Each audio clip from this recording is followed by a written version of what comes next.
At the conclusion of this presentation, in approximately 20 minutes' time, I ask that you please remain seated until both exit doors at the front of the theatre have been opened for you. Upon leaving, please place your seats in the upright position, ensuring that you have all of your belongings with you. So now, ladies and gentlemen, girls and boys, on behalf of the SeaWorld dive team and myself, I hope that you enjoy the show and have a great day here at SeaWorld. Thank you.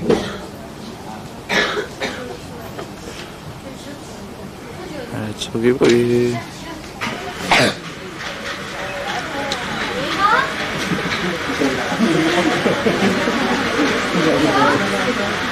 Widescreen. Oh, it's not. It is widescreen.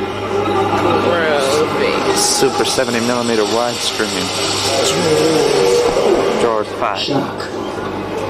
The very name fills most of us with fear. We have often regarded sharks as human killers, but nothing is further from the truth. There are more than 360 species of sharks, of which only 3, the white shark, bull shark, and tiger shark, are regularly implicated in attacks on By the way, he says shark. Indeed, most sharks are incapable. Like he's choking on something. Many are too small, while others have few or no teeth. Instead of being vicious, cold-blooded hunters of human prey, many of these magnificent but misunderstood fish are harmless, even timid, more likely to flee from a diver or swimmer than attack. Ron and Valerie Taylor have spent more than 30 years studying and photographing these fish, and together with SeaWorld, agree that very few sharks live up to the killer reputation that has been created for them over the centuries.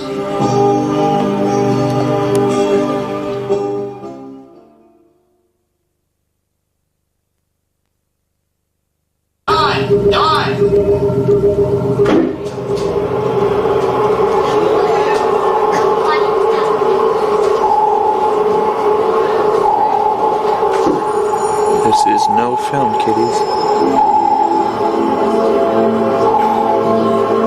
For centuries, the challenge for humans under the surface of the sea was not only finding a way to breathe, but also entering the unknown and facing the fear of possible death.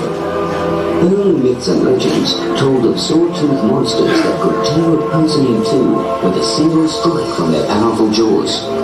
Chief among the monsters was the shark, but no one had been close enough and lived to tell of the variety and the nature of these most feared killers.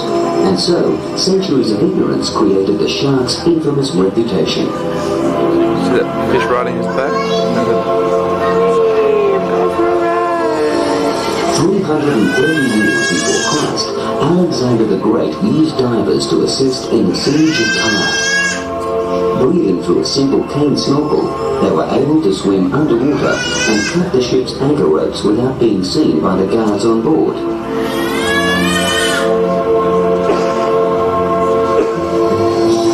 Around 900 BC, the Assyrians devised a leather air bladder which was tied to the diver. This rebreather allowed dives of greater depth than a primitive snorkel and also greater mobility in the water, but the buoyancy of the bag frequently took the diver up to the surface.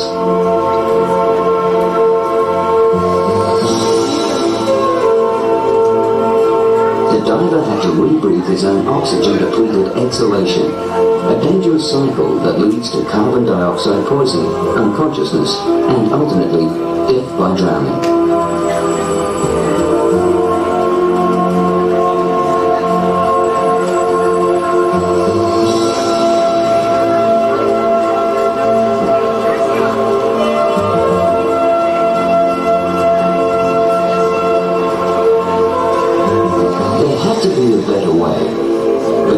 Time coming.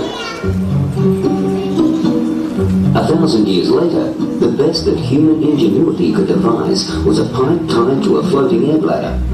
In 1500, Leonardo da Vinci designed a number of diving devices based on this principle.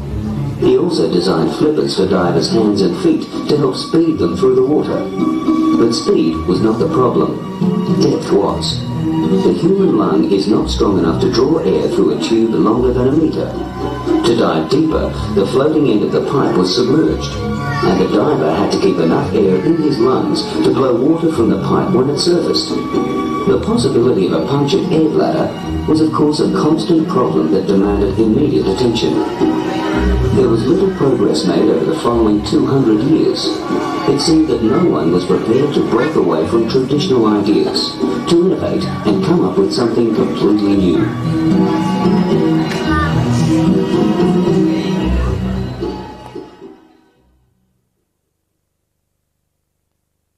Through it.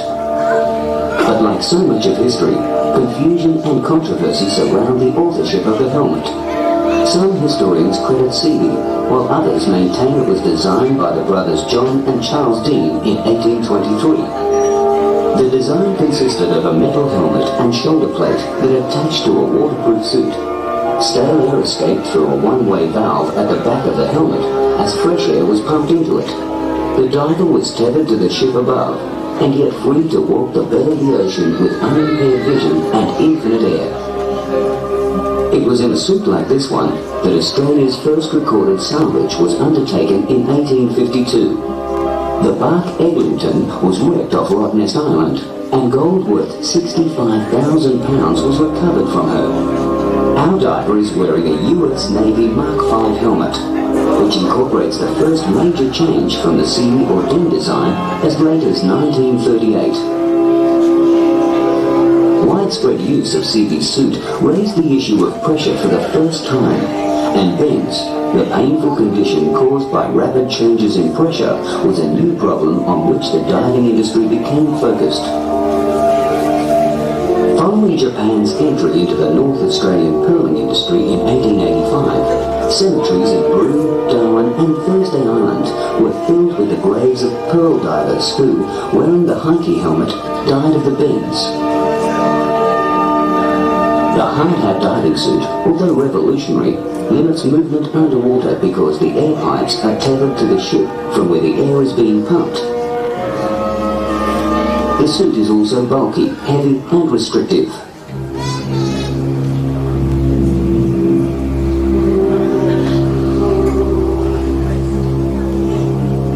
Divers were once almost as frightened of these groper as they were of sharks, as stories abounded of hard-hat divers being sucked into the razor-sharp teeth of the giant fish's mouth.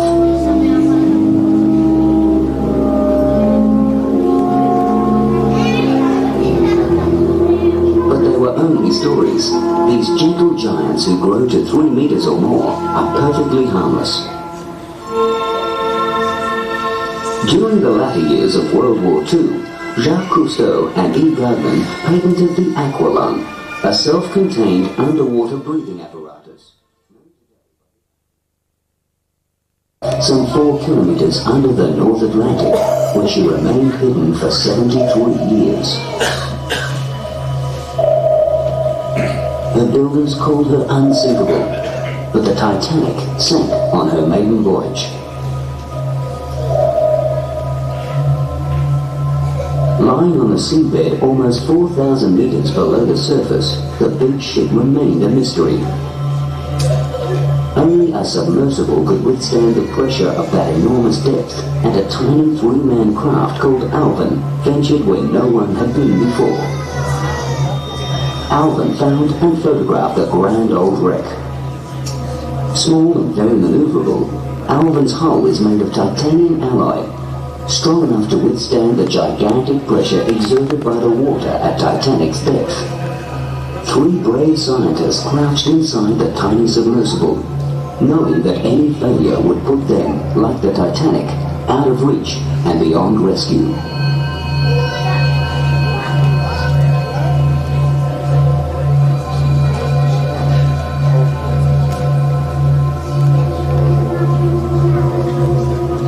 Submersibles have discovered a great number of shark species not known before. Today, they're plotting the ocean floor like the navigators of past centuries plotted the coasts of the New World, Africa, America, Australia, New Zealand.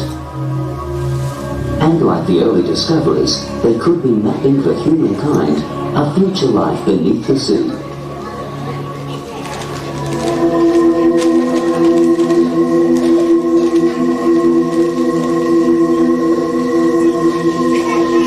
As our growing population gradually fills the space and uses all the resources left on Earth, is it possible that we may one day not only live from the sea, but also under it? Our survival into the future may depend entirely upon the sea, and that may be the best reason of all for conserving what is there while it's still there.